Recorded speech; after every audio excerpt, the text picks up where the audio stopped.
Hello, guys and gals, me, Mudahar, and one of the wildest stories for the last, well, damn near almost a decade at this point, ladies and gentlemen, has been Jeffrey Epstein, one of the world's most prolific human traffickers. And the fact that this guy was connected to some of the most biggest politicians we know, some of the biggest businessmen we know, some of the biggest people in the world, people who control our day-to-day life kind of shit. Now, yesterday, a whole bunch of emails came out, about 20,000 of these emails. Now, I'm going to trim through all of it. I'm going to assume that you've watched my previous Epstein videos, covering the story as it goes on. I don't think it really helps to keep, bringing people up to speed with the summary of the story. So if you're interested in everything, watch the videos from the beginning, okay? Because it is a lot to take in. So I'm only going to be focusing on really the stuff that came out yesterday. So yesterday, the House Oversight Committee, which is an organization that exists in the US government to expose and bring forth information about this Epstein stuff. Now, one would think that, just give us the Epstein files. Heck, the administration of the government was kind of talking about this before they were brought in. And of course, obviously, when they come to power, as you all know, the swamp really just exists all over. And these files have sort of become the biggest point of contention, and rightfully so. Now, to give you guys an idea, November 12th, 2025, these documents, 20,000 additional pages were actually dropped, and you can read them right here. So there's 4 folders, a whole bunch of information, and people have kind of been parsing through them. But obviously, the Democratic side released 3 emails, or at least focused on 3 emails, that were huge, apparently, in their eyes. And these were definitely huge emails. They definitely drew in the attention and awareness. So I want to kind of cover these things and provide as much research and context as I can in this video. So email number 1 is a direct correspondence between Jeffrey Epstein and Ghislaine Maxwell. So if we open this email up over here, ladies and gentlemen, we'll read through the whole thing together. So from Ghislaine to Jeffrey Epstein vacation at Gmail, homie had a whole vacation company the entire time. That's just crazy. Importance is of high. I have been thinking about that. So obviously the original message, Jeffrey writes to Ghislaine, I want you to realize that that dog that hasn't barked is Trump. Victim, so this is where the actual information was redacted. Spent hours at my house with him. He has never once been mentioned, police chief, etc. I'm 75% there. So obviously inside this email, there's a whole bunch of, legal, there's legal boilerplate over here. Totally a normal email that I send to people here, The information contained in this communication is confidential, maybe attorney-client privileged. So yeah, it's owned by the lawyers, all right, so to speak. Now, this redaction is a bit important, but I kind of want to go through all the emails first before we revisit this. So yeah, I want you to realize that the dog that hasn't barked is Trump. Now, there's a lot of interpretations people have made. I guess it's like a religion now. It's like interpret it the way that you feel. Some people have basically come out to say that this probably mostly aligns with things like blackmail, for instance. Like if the dog that isn't barking is Trump, then, I guess blackmail isn't working. The other interpretation really is that, maybe out of all the people out there, he's the only one keeping his mouth shut, which shows at least some level of asset that at least Jeffrey sees. So second email is a correspondence between Jeffrey Epstein and Michael Wolff. So let's open this up, read it together. So again, right over here in Jeffrey to Michael, victim, who is redacted, Mar-a-Lago, and then of course a whole bunch of blank. So, obviously privileged information here, information that could be harmful to a victim. Trump said he asked me to resign. Never a member ever. Of course he knew about the girls as he asked Ghislaine to stop. Now, this to me, all right, shows that, okay, what does he mean by he knew about the girls? Now, if he asked Ghislaine to stop, okay, you've got a guy over here, I guess, who is showing some moral hang-up about this, right? But at least at this point, he knew about the girls, which is ultimately the big implication over here. If you know something wrong is happening, you should speak about it. Henceforth, drain that dirty swamp. Now, of course, the next email that comes out is between Epstein and Michael Wolff. So this email says, I think you should let him hang himself. If he says he hasn't been on the plane or to the house, then that gives you a valuable PR and political currency. I mean, these people talk so wild, man. It's world control and shit. You can hang him in a way that potentially generates a positive benefit for you. Or, if it really looks like he could win, you could save him, generating a debt. Of course, it is possible that, when asked, he'll say, Jeffrey's a great guy, and he's gotten a raw deal, and is a victim of political correctness, which is to be outlawed in a Trump regime. So again, this is communication not involving, well, it involves Trump by name, but it obviously doesn't, it's not information between, Epstein. It's more of like, how do we control this guy, yada, yada, yada. Now, of course, the way that the Democrat side describes this is that this is released never-before-seen emails from the latest production of The Estate, striking a blow against the Epstein cover-up. In private correspondence with Ghislaine Maxwell, Epstein wrote in 2011 that Trump has spent hours at my house with a victim of trafficking, referring to Trump as dog that hasn't barked. So that's the explanation here. In a separate email with author Michael Wolff, Epstein stated explicitly that Donald Trump knew about the girls as he asked Ghislaine to stop, which I would agree is also damning. It shows that you know something is bad. But I guess it also, with this last statement, shows that there's some, moral imperative, right? Like, what do you want to stop? In another email with Wolff in 2015, Epstein and Wolff discussed that if they can't craft an answer to Trump's upcoming CNN interview, with Wolff characterizing Epstein's leverage over Donald Trump, saying, if he says that he hasn't been on the plane or to the House, then that gives you a valuable PR and political currency. Now, when we go back to that first email, I wanted you to remember this victim redaction that was pretty important, I said. Well, it turns out this victim redaction actually belonged to a victim known as Virginia Giuffre. Now, according to the guys in the GOP, they insisted the redacted victim is Virginia Giuffre, the most prominent accuser. And if you don't know who Virginia Giuffre is, here's a photo of her, here's a photo of Prince Andrew, and here's a photo of Ghislaine Maxwell, okay?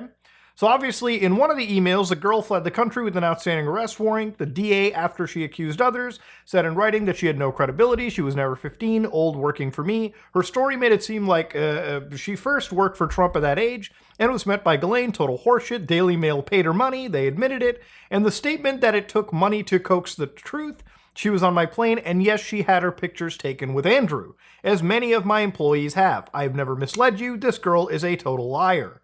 So this is information that, again, this is something that we kind of knew for a long time. And unfortunately, we can't get Virginia's take on the situation. We can't get her opinion. We can't get her side of the story, because Virginia Giuffre has actually committed, she'd actually taken her own life in Australia. So an investigation was ongoing, but according to authorities, early indications show that the death is not suspicious. When did she die exactly? April 25th, 2025. So very recent. Now, when it comes to guys like, Prince Andrew, for instance, King Charles actually stripped his brother's titles, right? So again, this is still not enough, in my opinion. I think if you've ever been involved in a disgusting network like this, you should absolutely be seeing a jail cell. If you ever harmed a minor, in this situation to a point where, again, it's, if you ever actually have done the illicit act that people are so grossed out by, rightfully so, I think, honestly, a death penalty at that point is probably fair, just in my opinion. Call me extreme, it is what it is. But again, to go back to Virginia, right, to look into the information, I decided to go down and find the actual, FOIA archives for the stuff. So inside this case docket, for instance, when asked right over here, when they were like, what is inaccurate about the last statement on the page? To which, again, the answer is Donald Trump was a good friend of Jeffrey's. That part is true. He didn't partake in any sex with any of us, but he flirted with me. It's true that he didn't partake in any act with us. It says, when you say he didn't partake in anything with us, who is us? And then, of course, the answer is girls, just. How do you know who Donald Trump had, with?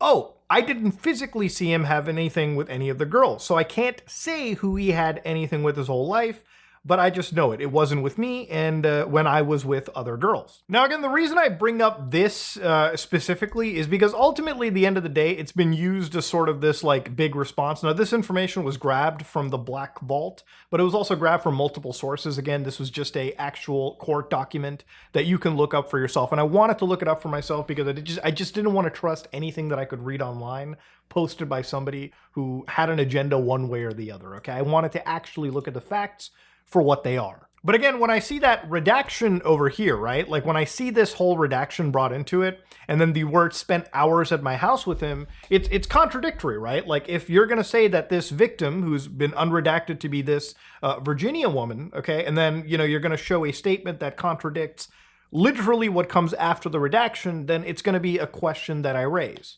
Now, again, this is the word of people over at the entire GOP. Again, I wish we could see this unredacted. You know, if the victim has passed away, you know, ultimately, I don't know what the rules for privacy around it is. But this is where the real weird shit about this comes out to, right?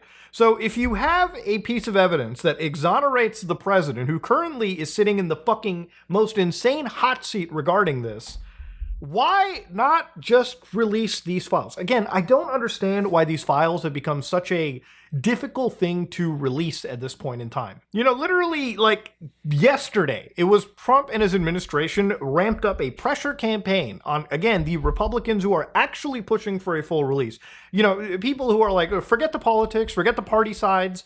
You know, we should let the public know how disgusting this Epstein creature was. Let's just be transparent. And again, the government is going out of there and they're trying to stop the votes. As the White House made last-ditch moves to block actions, proponents of a vote reached a critical threshold to force one, winning the final signature on a petition that will require the House to bring up the matter in a couple days. So I guess it's going to a vote. It's actually going to a vote probably sometime, I believe, next week. But the thing is, this theater has gone on so long that, you know, it just makes me baffled, right? Like, if there's something that exonerates the president, right? Like, listen, if the president is truly innocent, release these files. And if the president isn't innocent, still release the files. This is the thing that I don't understand about the story, right? Like, no matter what side of the aisle you're at, okay, what side you're on, you should all agree that human traffickers and the people that they facilitate for should never be protected, okay? Whether that's the president, whether that's a congressman or woman, whether that's a businessman, whether that's the fucking dude on the street, we should not be sitting here and protecting these individuals. Protecting any of these people is, in my opinion, almost being complicit in the crime yourself too, right? Like, there's a lot of victims, there's a lot of men, women, and children in the story that are seeking desperately to get a little bit of justice.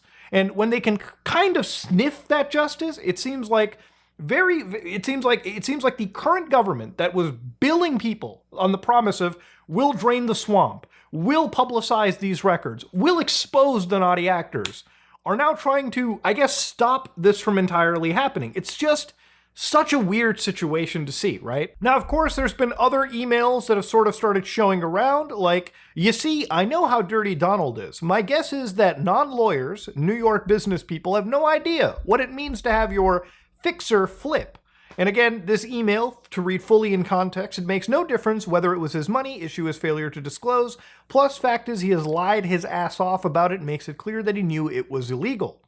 I think, so this is Jeffrey writing, I think he makes the argument that it was his Trump's money, making it not illegal, though he has also said he found out afterwards, and the fact, according to the indictment, was billed as services rendered and grossed up. I'm sure his account has flipped anyways. I did talk in detail to Starr yesterday regarding, I guess, the indictments. How Trump can make a deal. Special counsel, Clinton's trash can. Yes, Starr gave me more. Yuck. These people write like fucking... Where's the punctuation, man? Where's the grammar here? But again, this is too serious to be the grammar police on. Again, when they talk about Dirty Donald, right? Again, this is Jeffrey Epstein saying it in private communications with people that I assume that he never expected to get out. And the thing is, there's been a lot of people that says, well, it's a bad guy like Epstein saying this. And here's the thing, in context, I like to think that what these people are talking about in the background you know, it has some credence to it, right? Like, this is a guy that was directly involved. I am interested in his correspondence and how he believes and thinks and wants to manipulate people around him. Looking through one of the emails inside here from Jeffrey to Larry Summers, Jeffrey writes, recall I've told you, I've met some very bad people. None as bad as Trump. Not one decent cell in his body. So yes, dangerous. And again, this is in response to things like, it's okay, he didn't wreck world and avoided scandal. What does rumor say regarding his attitude towards women? It's crazy how these people are talking about. This is such a wild, like, curtain to open. But again, Epstein is saying that Trump is a bad guy, and people are saying, well, it's the world's trafficker saying this is a bad guy. Well, I would imagine to an extent in a private conversation, the guy would probably know who is a bad guy, considering he is a filthy, bad person himself, too. But I understand where obviously the Trump defenders kind of line into. At the end of the day, what's wild about the story is people have tried to twist this into a million ways to make one side better than the other. Even though at the end of the day, if you ask me personally, I think no matter who you are at the top, left or right, once you're at that established top, people that have been career politicians for like fucking 30, 40, 50 years, people that have led for decades in various sectors, I think all these people are more closely knit together and than they are for the average person. Their morality and their beliefs are not the same as the average common person. So one of the actual like letters that came out too, which again people were sharing around, was from Epstein to the Duke. You okay? These stories are complete and utter fantasy. I don't know and have never met Al Gore. Clinton was never on the island. The telephone book is not mine. It was stolen by my houseman that is currently in prison for doing so.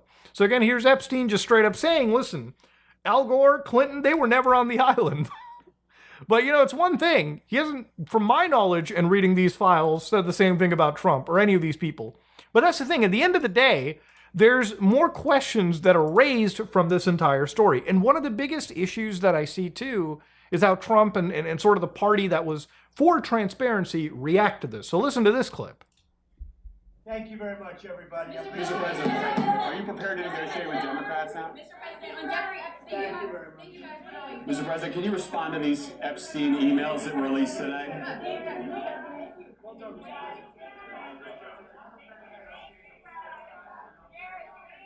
The thing is, there's so much arguing back and forth, but when I see a clip like that, it's damning to me. Listen, at the end of the day, I don't necessarily, in a perfect world here, let me give you the best case scenario. I wish Trump didn't actually abuse any person, okay? For the sole reason that if he abused somebody, that would just be an actual human being that was harmed. I really wish that the guy is innocent, actually. I do wish in genuine nature the guy is innocent, purely out of the belief that nobody was harmed by him, right? No, that would mean one less person in this entire sick scheme was harmed. And the thing is, the way that information has been redacted, the way that information is brought out, the way that information conflicts, look, at the end of the day, something disgusting has happened on that island. Something as disgusting has happened around Epstein and his vacation enterprise, so to speak, involving a lot of high-profile individuals. The relationship between Trump and Epstein cannot be fucking understated. It cannot be ignored, rather, right? This is somebody that is a president of the United States. And, unfortunately, he's put himself in this situation. And really, a lot of these actions are brought up because he himself refuses to properly address this. Look, at the end of the day, if you are truly innocent, you should not try to stop the release of these files. You should declassify them. You should release them yourselves. Obviously with proper victim redactions and obviously illegal material not released. I mean, that goes without basically saying, right?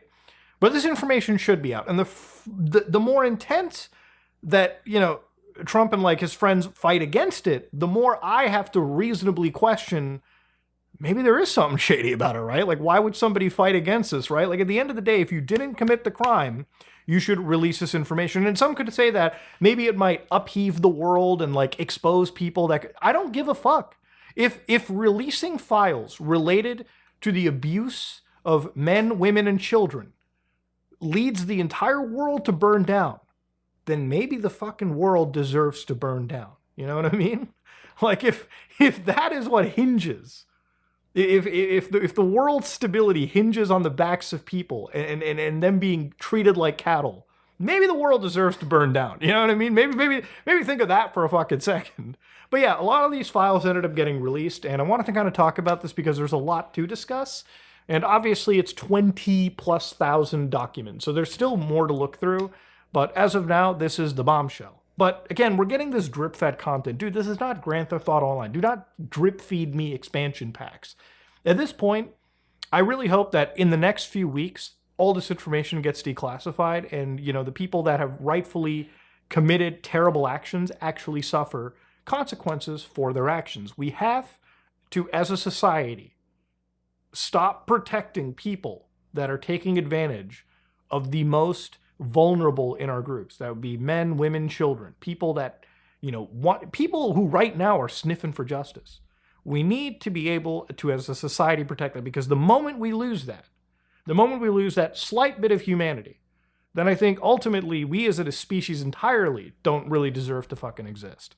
But anyways, this is me, Mutahar, and if you like what you saw, please like, comment, and subscribe. Dislike it if you dislike it. I am out.